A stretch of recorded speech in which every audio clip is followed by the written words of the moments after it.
Hey guys, I'm I'm Brady. I'm Lucas. All right, and we're going to be showing you something a little bit different today. We've had a number of questions asked and just some comments about what we're doing, and so we just wanted to take the chance to address everything that's happening with our campaign.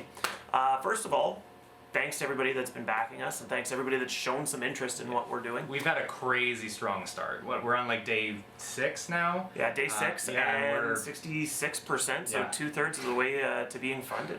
Pretty happy about that. Very happy about that. Yeah. So first of all, this video is going to be a little bit longer and is going to be fairly technical. So hopefully you guys are strapping yourselves in for it. If you think that's just going to be way too long, we have a short version, and it's right over here. Click on that. Then you don't have to deal with all the nerdy stuff. But we want to tackle a lot of the really technical stuff, a lot of the questions that people are asking us. We wanted to really show what separates us apart, show the details, and maybe shut down some of the naysayers. Yeah. So the first thing was people were asking, just in general, the legality of what we're doing. So that's one thing that that we definitely want to address. Yeah. So like first and foremost, we're an emulation system. We're showing off, we're building a system that's able to play the backup of your titles. So we're encouraging everybody to physically have the games that you want to play. It's able to download the games and hold onto them so you don't need the cartridge, which means that you don't have to go down to the basement and track down your collection every time you want to play. But we do want, we're building a system that allows you to play games you own. It's just an emulator. It allows you to play all the titles from all those retro games from back then. So we're not distributing it with the games. We distribute with one game that's locally developed, that's made to kind of showcase the system. It's designed to play all these things, but you should own them first. 100%. People were also asking about getting it on the system. You'll see that tackled in the video. It goes pretty quick, so make sure that you're paying attention for that one. We've made it as simple as is physically possible. Our engineer David has done a fantastic job making it so like you honestly don't even know it's happening and it's already done. It's a really clean system, and we got a video showing exactly how that goes. They'll be following us up here in a little bit.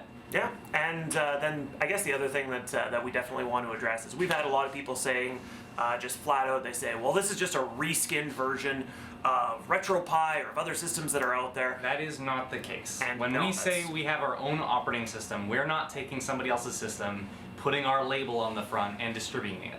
We have put a crazy amount of effort into this system.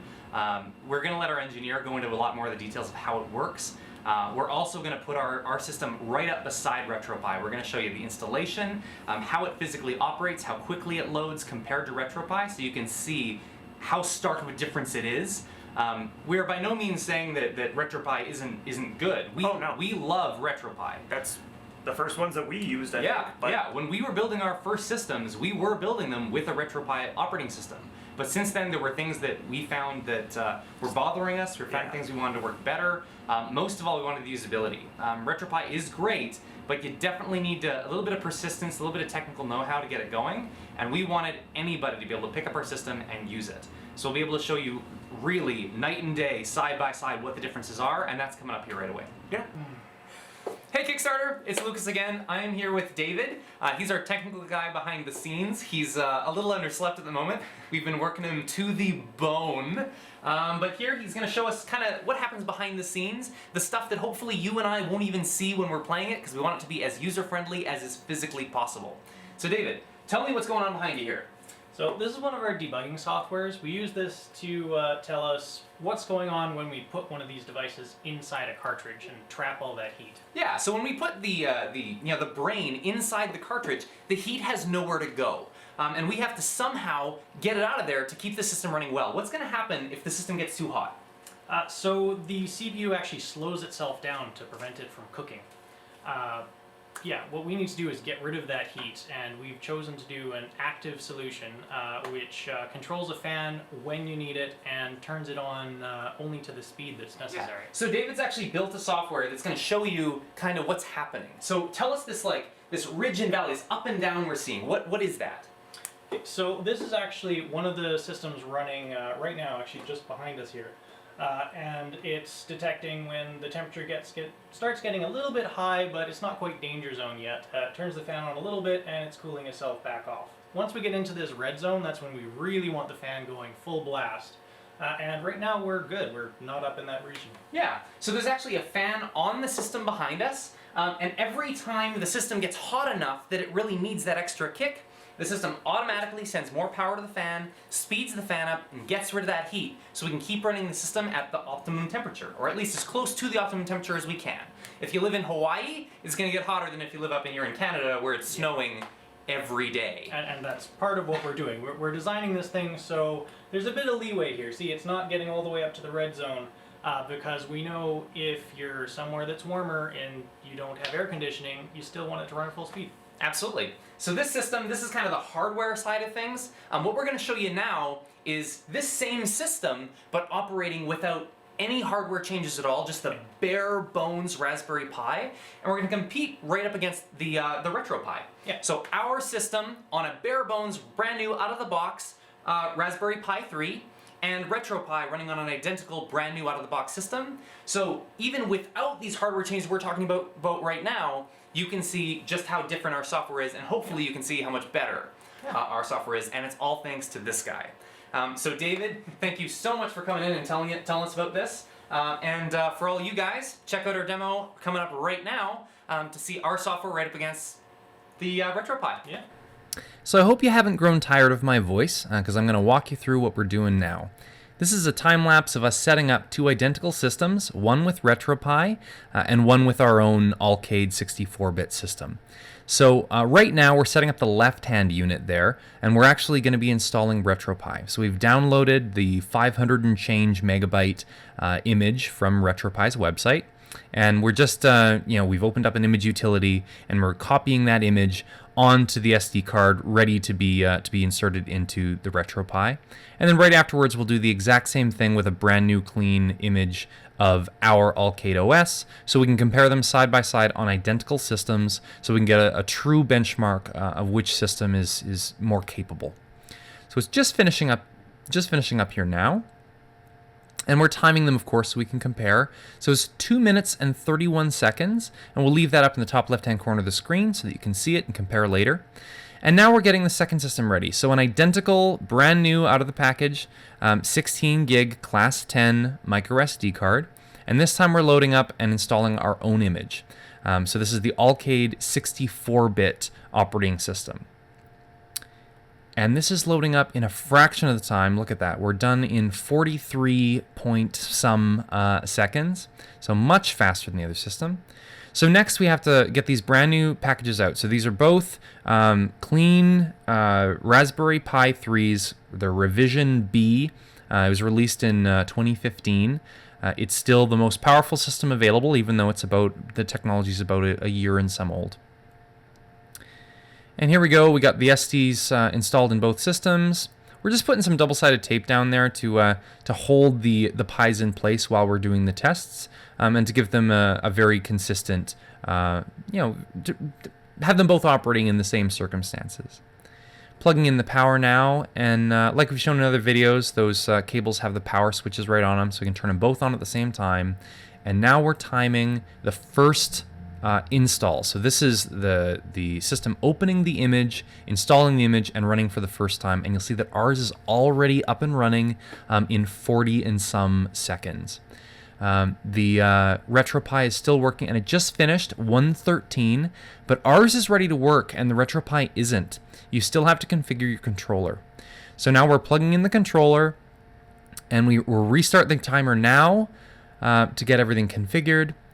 So you're looking for first boot up on the Retropie to be approximately 1 minute and 57 seconds. Call it 2 minutes for first install. Now, of course, we're installing the game. So we've got we've literally just put that memory stick in there, which we've already have a copy or a ROM of Super Smash Bros. On it. And you didn't see the screen do anything. This is something we're really proud of. We have it so that all the backups and everything are done automatically in the background. You don't need to change anything. You don't need to move anything. You just plug it in and swap through the menus until your games pop up. Completely seamless. The Retropie does, however, need a restart. So we're restarting both of them so you can see boot time without a fresh OS. So here it is. This is how long it would take to boot up your system every day. Ours is up in 11 seconds. Retropie is still thinking at 30. And it's going to take us to more than 40 seconds. 49 seconds. So every single time you want to play a game on Retropie, you plug it in, you turn it on, you're going to be waiting about a minute before you get to your main screen. Now, we had found there was a bit of an issue with our programming for the N64 controller, so we went right to the kind of the repository for Retropie to make sure we had the proper button layout for their system, followed the instructions to get it up and running, so that both systems should have a controller in a similar setup.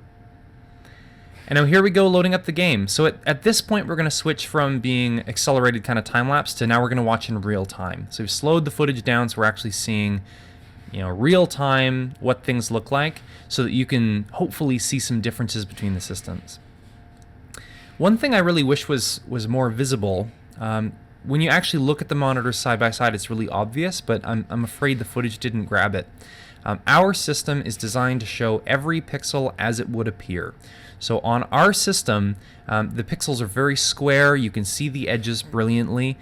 You get that kind of pixelated, chunky look, as I believe you should. Whereas with the Retropie system, it automatically kind of blurs the edges to try and hide the edges of the pixels and make it look, maybe it's trying to make it look more modern, but to me it just looks fuzzy, and it definitely doesn't have the retro feel. It doesn't feel like a retro game. That bothers me, and that's one of the things we really wanted to change with our system. So our system does have clean, crisp edges, as I would expect from a retro console. So in this system, both systems are cold. None of the systems are heating up or too warm at this point, and they're both handling it pretty well. David had said that he had felt a couple of moments where he thought the system, the Retropie, was lagging a little bit. I was running the Allcade 64 system on the right-hand side, and it felt perfectly smooth to me. I didn't feel any lag, any issues at all with this game. So that's one link gone on my screen, and David's just got a little bit work left to do to get rid of number 2. And there he is. So for the first 2 games, we didn't really have it in sync, but we did attempt later on to be pressing start in between stages at the same time, so you can get an idea of, from the time you press a button on the controller to the Raspberry Pi recognizing the command, interpreting it, sending it to the emulator handling it and putting it back. You could see that night and day difference. For the first couple, we didn't get it quite on par, but I'll just get you guys to just between rounds, take a look at the controllers and watch when we press start. Watch when the controllers kind of jiggle. We're trying to press it at the same time after the first couple of rounds, so I'll bring your attention to that later. So this was one of the levels that really started to kind of push the system and definitely warms up the CPU. So this is where the thermal management really becomes necessary. But of course, both of these systems, we are operating without any thermal management. Both of these systems are run on exactly the same Pi systems. So it's purely the optimizations of the operating system that are making a difference here. There's no thermal, no heat sinks or fans or anything in place on either of these systems. They're both completely fair. On our system, in an actual console, if you were actually playing the full 64-bit Allcade, you would, of course, have a fan probably starting to turn on about now, just to make sure that it stays perfectly cool and you don't have any reductions in performance at all. But it handles it very well. I felt no lag on my system at all. If you're looking at the explosions and the impacts, everything's really smooth. David said he felt a couple small points, but nothing significant.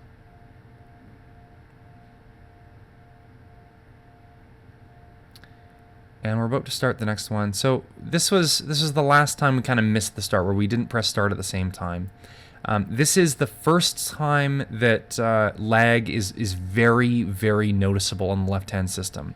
So on the Retropie system, if you pay attention to when the CPU Fox turns on his shield, right there, look at that lag. Look at how it slowed everything down and he fell back slowly. You can see it again later as well. Whereas on mine, I'm actually reflecting bullets. So it's not only just the same effect being used, but it's actually reflecting a character. And here again, he uses the shield to block a exploding barrel, and it looks very smooth. Whereas on the left-hand system, there's some visible and from David's statements, very noticeable when playing delay in the system. I was actually hoping I would stomp David on this one. Fox is my player. He's the guy I always use, whereas David's a Pikachu guy. But he was keeping up with me really well. So now if you watch the controllers and the screens, we're doing a 3-2-1 press on this. So both systems are being kind of activated at the same time, and watch the screens. Ours loads noticeably faster, and it does in every single attempt after this. So every game we load after this, we hit the same thing. It wasn't just a lucky draw. 3, 2, 1, go. Our system was always noticeably faster by a few milliseconds. So this level doesn't really show anything, with only one character moving, and the only targets being literal targets.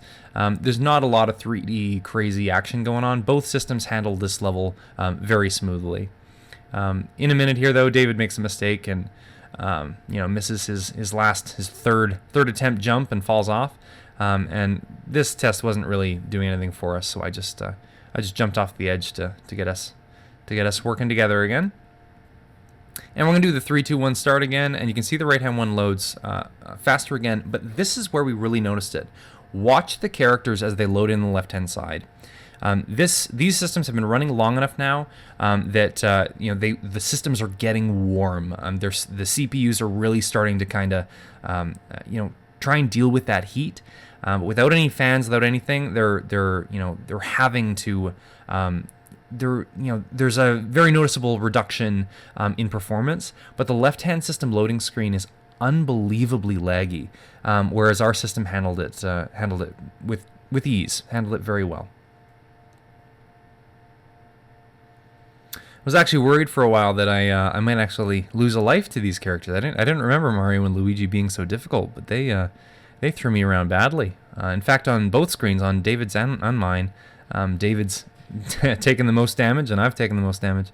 I didn't remember them being so difficult, but it was a challenge. Maybe I'm just out of practice.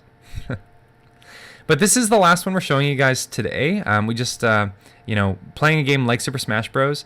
The little kind of slowdowns are so much more noticeable when you're actually playing them yourself. But in the infamous words of Steve Jobs, there's just one more thing.